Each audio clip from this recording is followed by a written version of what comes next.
ಶಿಕ್ಷಕ ನಮ್ಮ head master ನಮ್ಮ ಫ್ರೆಂಡ್ ನಮ್ಮ ಊರಿಗೆ ಹೆಡ್ ಮಾಸ್ಟರ್ ರಾಜಪ್ಪ ಅಂತ ಹೆಡ್ ಮಾಸ್ಟರ್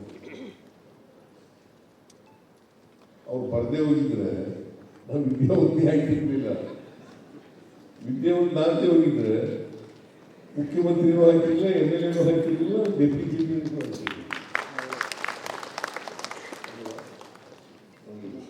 ಅದರಲ್ಲಿ ಒಬ್ಬ ರಾಜಪ್ಪ ಅಂತ ಹೆಡ್ ಮಾಸ್ಟರ್ ಬಂದಮೇಲೆ ನಾನು ಲಾಯರಾಗಿದ್ದು ಸಾಧ್ಯ ಉಂಟು, MLA ಆಗಿದ್ದು ಸಾಧ್ಯ ಉಂಟು, ಮಂತ್ರಿ ಆಗಿದ್ದು ಸಾಧ್ಯ ಉಂಟು, ಮುಖ್ಯಮಂತ್ರಿ ಆಗಿದ್ದು ಸಾಧ್ಯ.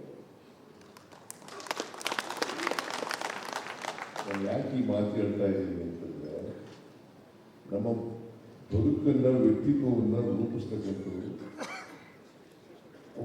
ನಮ್ಮ ಉಪಾಧ್ಯಾಯರು. ಆಮೇಲೆ ಅವಕಾಶಗಳು ಸಿಕ್ಕಿರೋದ್ರಿಂದ, ನನಗೆ ಅವಕಾಶ ಸಿಕ್ಕಿರೋದ್ರಿಂದ ನಾನು ವಿದ್ಯಾವಂತನಾದೆ. ನಮ್ಮ ಮನೆಯಲ್ಲಿ ಅವಕಾಶ ಸಿಕ್ಕಿಲ್ವಲ್ಲ, ನನ್ನ ಅಣ್ಣ ತಮ್ಮಂದಿರಿಗೆ, ಅಕ್ಕ ತಂಗಿರಿಲ್ಲ, ಅಕ್ಕದಿರು ಅವರೆಲ್ಲ ವಿದ್ಯಾವಂತರಾಗಿ ಉಳ್ಕೊಬಿಟ್ರು ಪಾಪ. ನೋಡಿ ಹೆಂಗೆ, ಅದಕ್ಕೆ ನಿಮಗೆಲ್ಲ ಒಂದು ಅವಕಾಶ ಸಿಕ್ಕಿದೆ. ಈ ಅವಕಾಶವನ್ನು ಸದುಪಯೋಗ ಮಾಡಬೇಕಂತ ಪ್ರಯತ್ನ ಮಾಡಬೇಕು. ಮತ್ತು ನಿಮ್ಮ ಮಕ್ಕಳನ್ನು ವೈಜ್ಞಾನಿಕವಾಗಿ ವೈಚಾರಿಕವಾಗಿ ಬೆಳೆಸ್ತಕ್ಕಂಥ ಪ್ರಯತ್ನ ಮಾಡಿ. ಮತ್ತು ಸಮಾಜಮುಖಿಯಾಗಿ ಇರಬೇಕು. ನಮಗೂ ಸಮಾಜಕ್ಕೂ ಸಂಬಂಧ ಇಲ್ಲ ಅಂತ ಇರಬಾರದು, ಸಮಾಜಮುಖಿಯಾಗಿ ಇರಬೇಕು. ಅದನ್ನು ಮಾಡಲಿಕ್ಕೆ ಪ್ರಯತ್ನ ಮಾಡೋಣ. ಮತ್ತು ಸರ್ಕಾರಿ ನೌಕರರು ಸಂಘದವರು ನಿಮ್ಮ ಸಮಸ್ಯೆಗಳೇನಿದ್ದಾವೆ ಅವುಗಳನ್ನು ಕೂಡ ಬಗೆಹರಿಸ್ತಕ್ಕಂಥ ಕೆಲಸವನ್ನು ಮಾಡ್ತಕ್ಕಂಥದ್ದು ಸರ್ಕಾರದ ಜವಾಬ್ದಾರಿ ಅಂತಕ್ಕಂಥ ಮಾತುಗಳನ್ನು. ಮತ್ತು ಸರ್ಕಾರ ಮಾಡತಕ್ಕಂಥ ಕಾರ್ಯಕ್ರಮಗಳಿರ್ತಾವಲ್ಲ, ಬಡವರಿಗೆ, ದಲಿತರಿಗೆ, ಹಿಂದುಳಿದವರಿಗೆ, ಅಲ್ಪಸಂಖ್ಯಾತರಿಗೆ, ಮಹಿಳೆಯರಿಗೆ, ಇವರು ಮಾಡ್ತಕ್ಕಂಥ ಕಾರ್ಯಕ್ರಮಗಳಿದ್ದಾವಲ್ಲ, ಆ ಕಾರ್ಯಕ್ರಮಗಳನ್ನು ಕರಾರುವಕ್ಕಾಗಿ ಯಾರು ತಲುಪಿಸ್ಬೇಕು ಅವರಿಗೆ ತಲುಪಿಸ್ತಕ್ಕಂಥ ಕೆಲಸ ಮಾಡ್ತಾರೆ ಅಲ್ವಾ? ಅದಕ್ಕೆ ಈ ಸಾರಿ ಏನು ಮಾಡಿದ್ರೆ ಗ್ಯಾರಂಟಿ ಯೋಜನೆಗಳಿಲ್ಲ, ಈ ಗ್ಯಾರಂಟಿ ಯೋಜನೆಗಳನ್ನ ಮಧ್ಯವರ್ತಿಗಳು ಅವರೇನೇ ಬೇಡ ಅಂತ ನೇರವಾಗಿ ಅವ್ರಿಗೆ ಕೊಡ್ಬೋದು ಅಂತ ನಾನು ಹೇಳಿದೆ.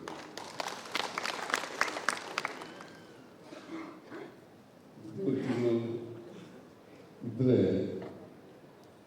ನಿಮಗೂ ಕಷ್ಟ, ನಮಗೂ ಕಷ್ಟ. ಅದಕ್ಕೆ ಮಧ್ಯವರ್ತಿಗಳು ಬೇಡಪ್ಪ, ನೇರ ಅವ್ರ ಅಕೌಂಟಿಗೆ ಹಾಕೋಣ ಅಂತೇಳಿ ಮಾಡಿದೆ. ಅದು ಮಾಡೋದ್ರಿಂದ ಬಹಳ ಅನುಕೂಲ ಆಗ್ತದೆ ಅಂತೇಳಿ ನಿಮ್ಮ ಅಭಿಪ್ರಾಯ ಏನು?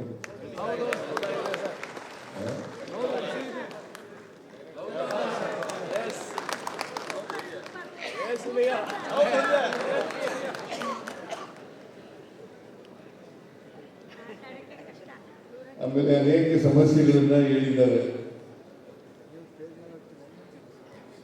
ಷಡಕ್ಷರಿ ಇದು ಪ್ರತಿಭಾ ಪುರಸ್ಕಾರ ಕಾರ್ಯಕ್ರಮ.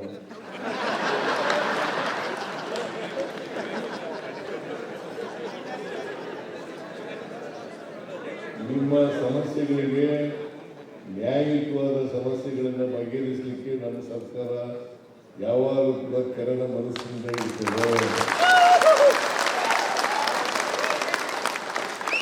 ಅದು ಶಿಕ್ಷಕರ ಸಮಸ್ಯೆ ಇರ್ಬೋದು, ಸರ್ಕಾರಿ ನೌಕರರ ಸಮಸ್ಯೆ, ಯಾವುದೇ ಸಮಸ್ಯೆ ಇದೆ. ಸಮಸ್ಯೆ ಈಗ 6ನೇ ವೇತನ ಆಯೋಗ 2018ರಲ್ಲಿ ನಾನೇ ಮುಖ್ಯಮಂತ್ರಿ ಆಗಿದ್ದೇನೆ. 30% ಬೇಸಿಕ್ ಪೇಗೆ ನಾವು ಆಗ 10,500 ಕೋಟಿ ರೂಪಾಯಿ ಆಗಿದೆ. ಎಷ್ಟು? ಆಮೇಲೆ ಈಗ ಷಡಕ್ಷರಿ 7ನೇ ವೇತನ ಆಯೋಗ ನಿಮ್ಮ ಕೈಲಿ ಒತ್ತಾಯ ಮಾಡಿಸ್ಕೊಳ್ಳೇ ಇಲ್ಲ, ನಾನೇ ಜಾರಿ ಮಾಡಬೇಕು.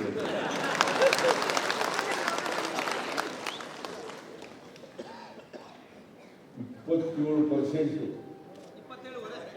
27.5% ನಮ್ಮ ಯಾರವರು ಸುಧಾಕರ್ ಏನು ಶಿಫಾರಸು ಮಾಡಿದ್ರು ಅದನ್ನು ಯಥಾವತ್ತಾಗಿ ಜಾರಿ ಮಾಡಿ ಷಡಕ್ಷರಿಗೆ ಮಾತಾಡಕ್ಕೆ ಬಿಡಲಿಲ್ಲ.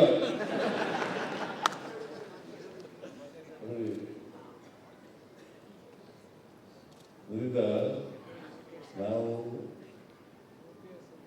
ಓಪನ್ ಮೈಂಡ್ ದಯವಿಟ್ಟು ಸಮಸ್ಯೆಗಳು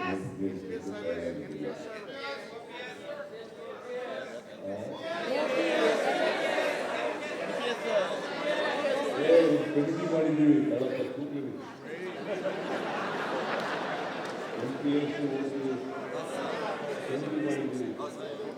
ಕಮಿಟಿ ಶಿಫಾರಸು ಆದ್ಮೇಲೆ ನಿಮ್ಮನ್ನು ಜೊತೆ ಲೆಕ್ಕ ಮಾತಾಡ್ತೀವಿ.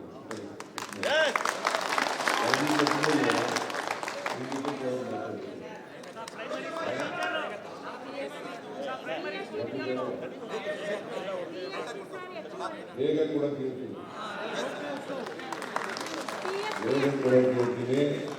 ವರದಿ ಬಂದ ಮೇಲೆ ನಿಮ್ಮ ಜೊತೆ ಚರ್ಚೆ ಮಾಡಿ ಅದ್ರ ಬಗ್ಗೆ ತೀರ್ಮಾನ ಮಾಡ್ತಕ್ಕಂಥ ಕೆಲಸವನ್ನು ಮಾಡೋಣ. ನಾನು ಮಾಡೋದಲ್ಲ, ಇದು OPS MPS ಇದೆಯಲ್ಲ, ನಾನು ಮಾಡೋದ್ನ ಯಾರು ಮಾಡಿದವರು? ಸೆಂಟ್ರಲ್ ಗೌರ್ಮೆಂಟ್ ಮಾಡಿದ್ರು. ನೀವು ಅದಾಗಿ ನನ್ನ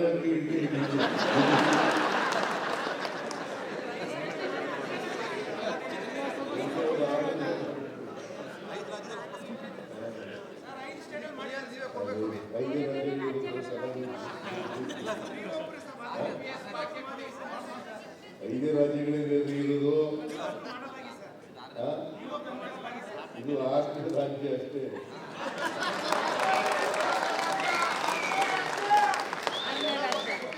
ವರದಿ ಬಂದ ಮೇಲೆ ನಿಮ್ಮ ಜೊತೆ ಚರ್ಚೆ ಮಾಡಿ ಸೂಕ್ತವಾದಂತ ನಿರ್ಣಯವನ್ನ ಮಾಡುತ್ತೇನೆ.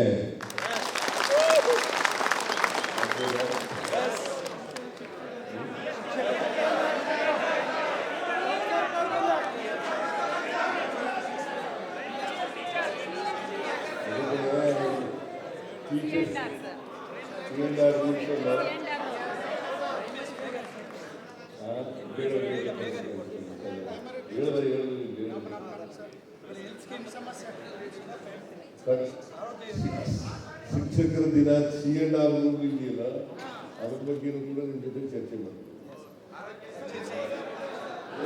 ಚರ್ಚೆ ಮಾಡಿದ್ರೆ ನಾನು ಯಾವಾಗ ಸಮಸ್ಯೆಗಳನ್ನ ಇತ್ಯರ್ಥ ಮಾಡ್ಕೊಳ್ಳೋದು ಸ್ವಲ್ಪ ಚರ್ಚೆ ಮೂಲಕ. ಇದು ಪ್ರಜಾಪ್ರಭುತ್ವ ವ್ಯವಸ್ಥೆ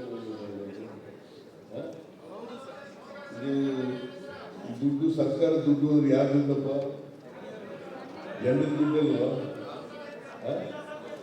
ಈಗ ನೋಡಿ, 1,20,000 ಕೋಟಿ ಕಮರ್ಷಿಯಲ್ ಟ್ಯಾಕ್ಸ್ ಕಲೆಕ್ಟ್ ಮಾಡಬೇಕು ಅಂತ ಅದರಲ್ಲಿ 4,000-5,000 ಕಡಿಮೆ ಮಾಡಿಬಿಟ್ರೆ ಯಾರ ಮೇಲೆ? ಸರ್ಕಾರದಲ್ಲಿ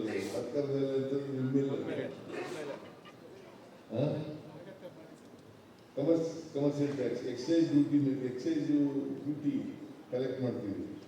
ಅದು ಸುಮಾರು 40,000 ಕೋಟಿ ಮಾಡಬೇಕು ಅಂತ ಹೇಳಿದ್ದೀವಿ ಸರ್. ಕಾರ್ಮಿಕರಿಗೆ 40,000 ಕೋಟಿ 3-4,000 ಕಡಿಮೆ ಮಾಡಿಬಿಟ್ರೆ ಅದಕ್ಕೆ ನೀವು ಕೂಡ ನಮ್ಮ ಜೊತೆ ಇರಬೇಕು, ಕೈ ಜೋಡಿಸ್ಬೇಕು. ನಾವು ನಿಮ್ಮ ಜೊತೆ ಕೈ ಜೋಡಿಸೋಕೆ ತಯಾರಿಲ್ಲ. ಸೊ ಅದನ್ನು ಮಾಡಬೇಕು ಅಂತೇಳಿ ನಿಮ್ಮಲ್ಲಿ ಮನವಿ ಮಾಡಿ ಪ್ರತಿಭಾ ಇವತ್ತು ಆಮೇಲೆ ನಾನು ಆದೇಶ ಹೊರಡಿಸ್ಕೊಂಡಿದ್ದೀನಿ. ಲಾಂಚ್ ಮಾಡೋಣ, ಬರ್ತೀನಿ ನಾನು, ಲಾಂಚ್ ಮಾಡೋಣ. ಆರೋಗ್ಯ ಕರ್ನಾಟಕ ಆರೋಗ್ಯ ಸಂಜೀವಿನಿ ಅದು ಆದೇಶ ಹೊರಡಿಸ್ತಿದೆ. ಆದೇಶ ಹೊರಡಿಸಿದ್ವಿ, ಜಾರಿ ಮಾಡಬೇಕು ಅಂತ ಹೇಳ್ತಿದ್ರೆ ಜಾರಿ ಮಾಡೋಣ. ಅದು ಒಪ್ಕೊಂಡಿರ್ತಕ್ಕಂಥದ್ದು ನಮ್ಮ ಸರ್ಕಾರ ಯಾವಾಗಲೂ ಏನು ಮಾತು ಕೊಡ್ತೀವಿ, ಏನು ಒಪ್ಪಂದ ಆಗ್ತದೆ ಯಾವ್ದು ಮಾಡೋಕ್ಕಾಗಲ್ಲ ಅಂತ ಹೇಳ್ತೀವಿ. ಯಾವ್ದು ಮಾಡ್ತೀವಿ ಅದನ್ನು ಮಾಡ್ತೀವಿ ಅಂತ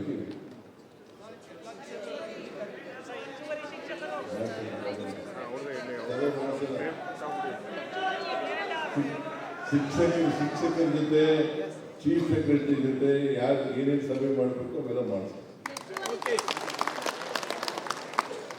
ಗೊತ್ತಾಯ್ತಲ್ಲ? ಸೊ ನಾವು ನೀವೆಲ್ಲ ಸಮಾಜ ಸುಧಾರಣೆ ಮಾಡಲಿಕ್ಕೆ, ಬದಲಾವಣೆ ಮಾಡಲಿಕ್ಕೆ ನಮ್ಮ ಕರ್ತವ್ಯ, ಜವಾಬ್ದಾರಿ ಅಂತಕ್ಕಂಥ ರೀತಿಯಲ್ಲಿ ಕೆಲಸ ಮಾಡೋಣ ಅಂತ ಹೇಳ್ತಾ, ಎಲ್ಲ ಮಕ್ಕಳಿಗೆ ಅವರ ಭವಿಷ್ಯ ಉಜ್ವಲ ಆಗಲಿ. ಯಾರ್ಯಾರು ನಿಮ್ಮ ಮಕ್ಕಳಿದ್ದಾರೆ, ಪ್ರತಿಭಾವಂತರಿದ್ದಾರೆ, ಪ್ರತಿಭಾವಂತರಿದ್ದಾರೆ, ಅವರೆಲ್ಲರೂ ಭವಿಷ್ಯ ಉಜ್ವಲ ಆಗಲಿ ಅಂತೇಳಿ ಆಸೆಯಿಂದ ಮಾತುಗಳನ್ನು ಮುಗಿಸ್ತೇನೆ. ಜೈ ಹಿಂದ್,